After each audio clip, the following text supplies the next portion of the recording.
మరో breaking news చూస్తున్నాం. నేటి నుంచి ఆగస్టు 3 వరకు జరగనున్న మావోయిస్టుల వారోత్సవాల నేపథ్యంలో ములుగు జిల్లాలోని ఏజెన్సీ గ్రామాల్లో పోలీసులు భారీగా మోహరించారు. మావోయిస్టు ప్రభావిత ప్రాంతాలైన వాజేడు, వెంకటాపురంలో పోలీసులు విస్తృత తనిఖీలు నిర్వహిస్తున్నారు.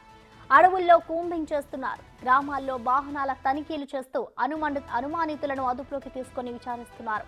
మావోయిస్టుల వారోత్సవాల నేపథ్యంలో ఎటువంటి అవాంఛనీయ సంఘటనలు జరగకుండా పోలీసులు జాగ్రత్తలు తీసుకుంటున్నారు.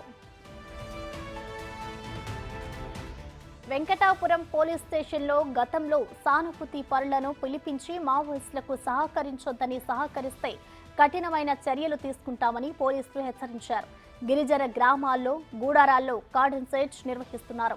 మావోయిస్టులను పట్టిస్తే బహుమతులు ఇస్తామని, వారి పేర్లు గోప్యంగా ఉంచుతామని కరపత్రాలు అంటిస్తున్నారు.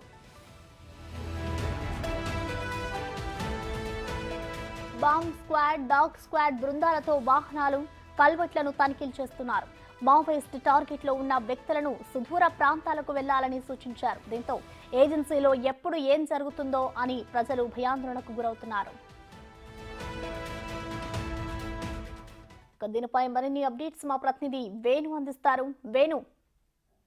ప్రసన్న, ప్రస్తుతం అటు ఏజెన్సీ జిల్లాలైనటువంటి భూపాలపల్లి, ములుగు జిల్లాని 12 మండలాల లోపల ఉదయం నుంచి కూడా పూర్తిగా అటు కూంబింగ్ నిర్వహిస్తూ సాయుధ బలగాలు పూర్తి స్థాయి లోపల అడవినైతే జల్లెడబడుతున్నాయి. ఇక ఈ రోజు నుంచి 3వ తేదీ వరకు కూడా మావోయిస్టు సంస్కరణ వారోత్సవాలు నిర్వహిస్తున్న నేపథ్యం లోపల ఇన్ఫార్మర్ల నెపంతోని అటు గతంలో జరిగినటువంటి వారోత్సవాల సందర్భం కూడా ఇన్ఫార్మర్లంటూ కూడా అమాయక గిరిజనులను తీసుకెళ్లి చంపిన పరిస్థితి కనిపించింది. సో అట్లాంటి ఘటనలు పునరావృతం కాకుండా చూడడానికి పోలీసులు అటు సాయుధ బలగాలు పూర్తి స్థాయిగా అటు హై అలర్ట్ ప్రకటించి అటు జిల్లాల వ్యాప్తంగా ఉన్నటువంటి సరిహద్దు ప్రాంతాలన్నీ కూడా తమ అదుపులోకి తీసుకుని అనువనువు గాలిస్తున్నారు. దీంతో పాటుగా గతం లోపల మావోయిస్టులుగా పనిచేసి జనజీవన సంస్థలో కలిసిన వారిని కూడా అప్రమత్తంగా ఉండాలంటూ కూడా వారందరినీ సేఫ్ ప్లేస్ లకు పంపించారు. అదే విధంగా హిట్ లిస్ట్ లో ఉన్నటువంటి కొంతమంది రాజకీయ నాయకులు, కాంట్రాక్టర్లందరినీ కూడా గత 2 రోజుల క్రితమే పోలీసులు వారందరినీ కూడా ఎక్కువ సురక్షిత ప్రాంతాలకు తరలించాలంటూ సూచనలు కూడా చేశారు. దీంతో కొంత హై అలర్ట్ కొనసాగుతుంది. ఎందుకంటే సాయుధ బలగాలు కూడా ప్రతి ఇంటింటికి వెళ్లి